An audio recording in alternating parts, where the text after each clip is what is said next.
आज का हमारा टॉपिक है एक्टिव एंड पेसिव वॉइस। ठीक है, एक्टिव और पेसिव वॉइस।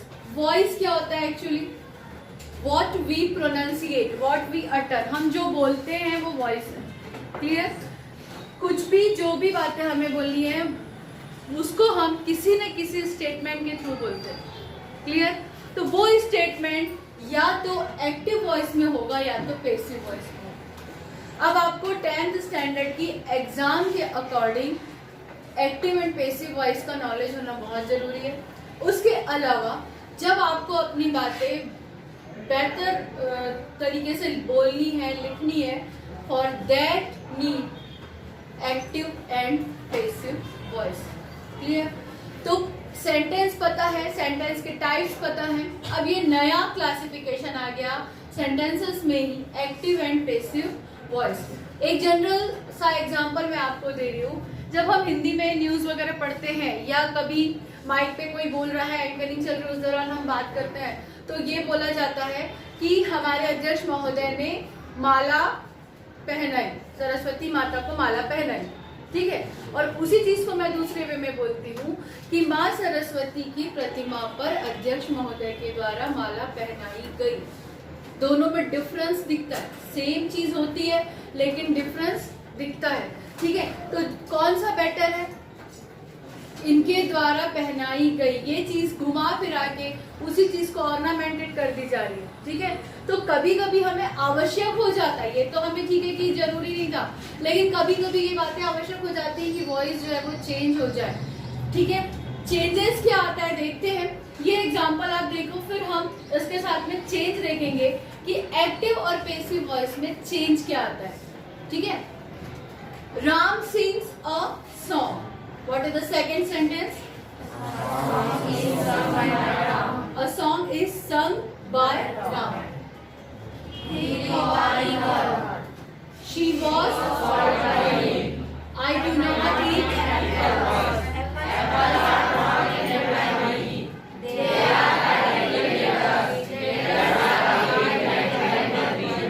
Clear? दोनों सेंटेंस को आप लोगों ने रीड किया। अब नॉर्मल वर्ड ऑर्डर क्या होता है? नॉर्मल वर्ड ऑर्डर मींस जब हमें सेंटेंस फ्रेम करना हो तो हम सबसे पहले सब्जेक्ट क्या है वो देखते हैं, thereafter we see what is the verb and then object. Clear? तो ये जो पार्ट है, इस पार्ट में फर्स्ट, सेकंड, थर्ड, फोर्थ तीनों स्टेटमेंट में you can see subject then verb plus object, subject verb object. Normal word order को ये वाला पार्ट फॉलो कर रहा है। Normal word order subject plus verb plus object. Clear? यहाँ पे वर्ब जो है, what is the verb and who is the doer, ये हम देखेंगे कि जो एक्शन वर्ड है उस एक्शन को परफॉर्म कौन कर रहा है। Action word is sing and perform by Ram. Clear? Subject is Ram, action is sing and doer means doer of the action verb is subject। जो subject है वही doer है, जो verb action है, जो subject है वही doer है। Now we will see the second part. A song is sung by Ram. Here the subject in the statement is a song. What is that? First, this is a song, but a song is not doer of the action word, but the doer is Ram, which is at the place of object। समझ में आ रहा है क्या बोल रही हूँ मैं? जो कि सब्जेक्ट है वो ऑब्जेक्ट के प्लेस में आ गया और जो ऑब्जेक्ट था वो सब्जेक्ट की प्लेस में आ गया। सब्जेक्ट और ऑब्जेक्ट में इंटरचेंज हो गया, लेकिन doer of the action word is same. यहाँ भी राम ने ही वो एक्शन किया था और यहाँ लिखा है कि राम के द्वारा वो एक्शन किया गया। समझ में आ रहा है कि सब्जेक्ट जो है वो ऑब्जेक्ट में कन्वर्ट हो गया, लेकिन डूअर यानी कि उस वर्ब का जो एक्शन परफॉर्म करने वाला सब्जेक्ट है वो वही है, भले ही उसका प्लेस यहाँ से यहाँ पर चेंज हुआ। और क्या चेंज हुआ? यहाँ पर ये ऑब्जेक्ट था, ये वर्ब था और ये सब्जेक्ट था। Clear? Here this is subject, this is verb and this is object, but object is doer of the action verb। यहाँ पर subject is doer of the action verb, यहाँ पर object is doer of the action verb. Clear? इतना clear हो गया? Second change क्या आया? हर statement में आप देखेंगे बाय इंसर्ट हुआ है, बाय लिखा गया है, उसके द्वारा किया गया, ये बात हम बोल रहे हैं। By is inserted before the subject, clear? उसके बाद वर्ब के फॉर्म में क्या चेंजेस देख रहे हैं आप? Third form, this is important. When we write in passive form we always use the third form of the verb, clear? ये बात ध्यान में आई? तो चेंज क्या हो रहा है? अगर एक्टिव वॉइस है तो वो नॉर्मल वर्ड ऑर्डर को फॉलो करेगा, और अगर पैसिव है तो सब्जेक्ट और ऑब्जेक्ट आपस में इंटरचेंज हो जाएंगे। जो ऑब्जेक्ट है वो सब्जेक्ट में आ जाएगा, जो सब्जेक्ट है वो ऑब्जेक्ट बन जाएगा। इतना क्लियर हो रहा है? सेकेंड चीज क्या अपन देख रहे हैं? ये फर्स्ट हो गई। सेकेंडली वर्ब थर्ड यूज होगा, clear? And fourth is remarkable that we use always by. ये चीज एक्टिव से पैसिव में कन्वर्ट करते समय हमें ध्यान रखना पड़ता है। इतनी बात समझ में आई? इतना क्लियर हो गया सभी को? क्या क्या देखिए हमने? Normal statement normal word order को फॉलो कर रहा है, that is active voice. When we interchange the object to subject, this is passive voice. And in passive voice we always use third form of verb and by before the subject, and doer of the action verb will be the same। यहाँ पे object और subject का place interchange हुआ है, लेकिन जो subject है वो सब्जेक्ट ही है, मीन्स डूअर, उस वर्ब को परफॉर्म करने वाला जो पर्सन है वो वही है, वो चीज चेंज नहीं हो रही है। इतना आप समझ में आ गया? क्लियर? अब इसके साथ साथ हर एग्जाम्पल में, हर एक स्टेटमेंट में आप देखेंगे कहीं पे वॉज लगा, कहीं आर लगा, कहीं बीइंग लगा। ये कैसे हुआ?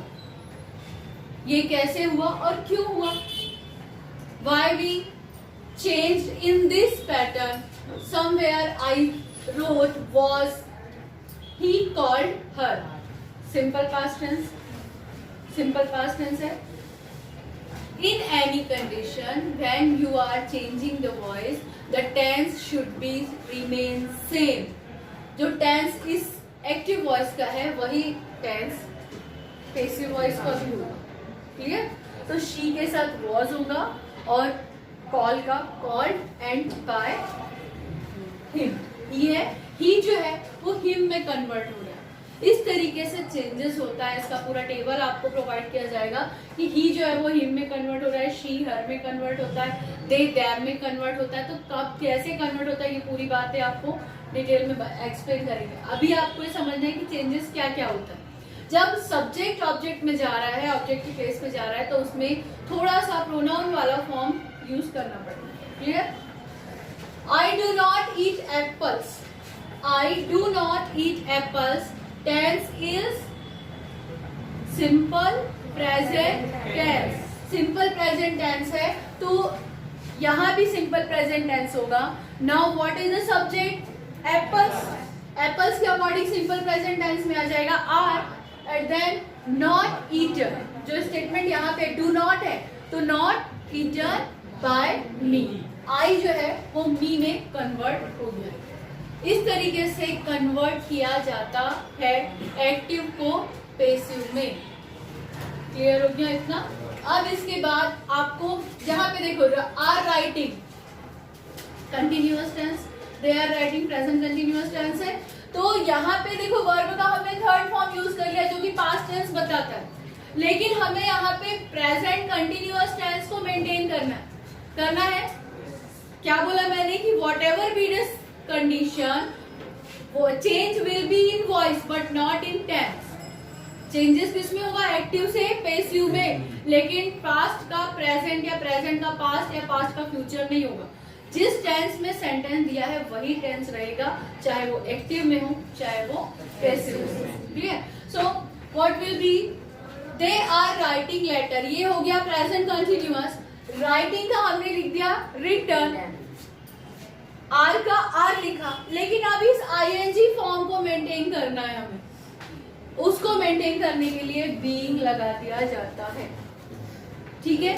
अगर ये वॉज होता तो वॉज वेयर भी चलता है वहां पे, कंटिन्यूअस टेंस के अकॉर्डिंग पास्ट होता तो, प्रेजेंट है तो आर। उसके अलावा यहाँ इससे पहले भी देखा तुमने, पास्ट है तो पास्ट है लेकिन थर्ड फॉर्म उसका यूज करना। क्लियर?